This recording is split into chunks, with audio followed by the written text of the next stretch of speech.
क्या आपके पास 500 रुपए है तो मुबारक हो, आप करोड़पति बन चुके हैं। आपको लग रहा होगा कि मैं झूठ बोल रहा हूँ, पर असल में मार्केट में अवेलेबल कुछ ऑनलाइन बेटिंग गेम्स हैं जो कि ऐसे ही लोगों को लालच के जरिए अपने गेम्स को खेलने के लिए मजबूर करते हैं। आप पहले इन बेटिंग ऐप्स में छोटे अमाउंट से गेम्स खेल के जीत जाते हैं। ऐसे छोटे छोटे गेम्स जीतने के बाद एक ऐसा पॉइंट आता है जब आपको लगता है कि आप इससे और ज्यादा पैसे कमा सकते हैं, जिसे कि आप लालच के चलते इन बेटिंग ऐप्स में और ज्यादा पैसे लगा के खेलते हैं और आप यही गलती कर बैठते हैं। इस बार आप अपने पैसे हार जाते हैं। आपको लगता है कि शायद आपका लक खराब होगा, पर असल में सच्चाई कुछ और है। 96 लाख रुपए का कर्ज है तुम्हारे ऊपर। मेरा एक दोस्त है, वो जितना कमाता है उससे ज्यादा तो वो हार ही गया। मैंने खामखा इतने पैसे लगा, एक पैसा मेरा वापस नहीं आया। 22 साल की उम्र में 96 लाख का कर्ज मुझे। 70 लाख रुपए वो हार चुका था और 40,000 रुपये हार चुका हूँ मैं। माँ टीचर है, माँ बात नहीं कर रही। ये नौबत आ गई थी कि वो फिर ड्रग्स में पड़ गया था।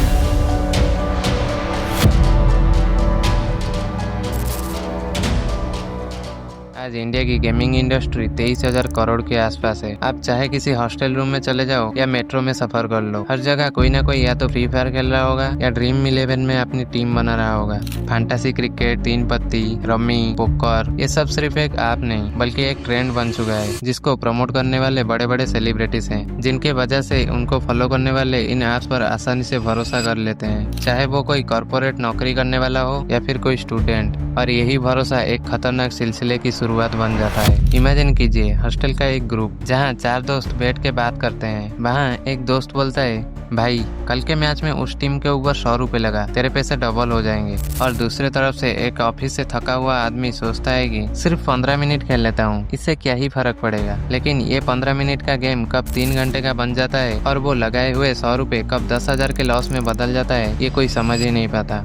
ये सिर्फ कहानियां नहीं है। अगर आपके ग्रुप में भी कोई ऐसा दोस्त होगा जो कि इन गेम्स का शिकार होगा, तो आप समझ पाएंगे कि ये प्रॉब्लम सिर्फ न्यूज की हेडलाइन नहीं बल्कि एक रियलिटी है जिसका शिकार आजकल के युवा हो रहे हैं। जहां 2024 में तेलंगाना का एक लड़का 2.5 लाख इन ऑनलाइन बेटिंग गेम्स में हार गया और फिर उसने अपनी जान ले ली। वहीं केरला में एक फैमिली ने लोन लेकर इन गेम्स में लगाए और सब कुछ हार कर बेरोजगार हो गए। ये सिर्फ 2 कहानियां नहीं है बल्कि उन हजारों लोगों की सच्चाई है जो गेमिंग के एडिक्शन के शिकार बन रहे हैं। सोचिए एक पेरेंट के लिए उस वक्त कितना दुख होता होगा जब वो अपने बच्चे को इस हालत में देखते होंगे। वो पेरेंट जिनका सपना होगा कि उनका बच्चा एक दिन कुछ ना कुछ बड़ा करके दिखाएगा, पर उनका बच्चा इन गेम्स में फंस कर रह गया होगा। एक गेम जो कि एक स्ट्रेस बस्टर होना चाहिए था, आज वो इंडिया में एक साइलेंट एपिडेमिक बन चुका है। इसी एपिडेमिक को रोकने के लिए सरकार ने ऑनलाइन गेमिंग एक्ट 2025 को लाया है। इसके मुताबिक रियल मनी गेम्स जैसे तीन पत्ती, पोकर, रमी और फैंटेसी क्रिकेट को या तो बैन कर दिया गया है या स्ट्रिक्ट रेगुलेशन में डाल दिया गया है। सिर्फ स्किल बेस्ड गेम्स को अलाउ किया गया है, वो भी सरकारी लाइसेंस के साथ। और सबसे बड़ा पॉइंट, अगर कोई ऐप बिना लाइसेंस के चलेगा तो उसके ऊपर 50 लाख तक का फाइन और 5 साल की जेल हो सकती है। सोचिए कल तक जो ऐप आपके फोन पे था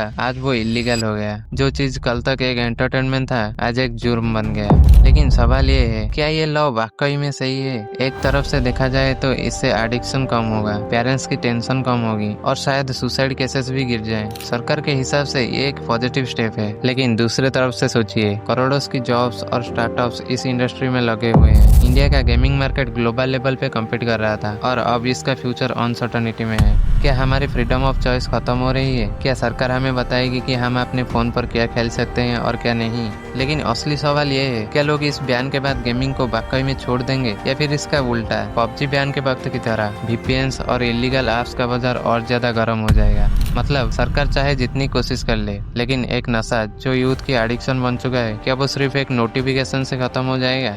और यहीं से तस्वीर थोड़ी और बड़ी हो जाती है। जब हम इंडिया की गेमिंग इंडस्ट्री को कंपेयर करते हैं चाइना, US और कोरिया से, तो हमें एक क्लियर कॉन्ट्रास्ट दिखाई देता है। चाइना में गेमिंग पे पहले ही हैवी रेस्ट्रिक्शंस है, फिर भी वहाँ के प्लेयर्स इलीगल सर्वर्स और ब्लैक मार्केट्स का सहारा लेते हैं। वहीं US और कोरिया की कहानी बिल्कुल अलग है। वहाँ गेमिंग सिर्फ एक शौक नहीं, एक कैरियर है। वहाँ ई स्पोर्ट्स प्लेयर को सेलिब्रिटी की तरह ट्रीट किया जाता है और गेमिंग के जरिए वो करोड़ों रुपए कमा रहे हैं। अब सवाल ये है, जब ऑलरेडी इंडिया में यूथ अनएम्प्लॉयमेंट अपने चरम सीमा पे है, तो क्या गेमिंग बैन से और ज्यादा जॉब्स खत्म हो जाएंगी?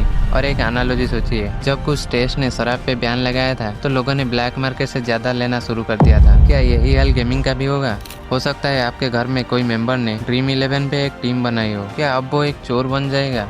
दोस्त एक चीज याद रखना, गेम कभी प्रॉब्लम नहीं होता। प्रॉब्लम तब होती है जब एक गेम तुम्हारी जिंदगी का कंट्रोल ले लेता है। क्या एक कानून इस प्रॉब्लम का सलूशन हो सकता है?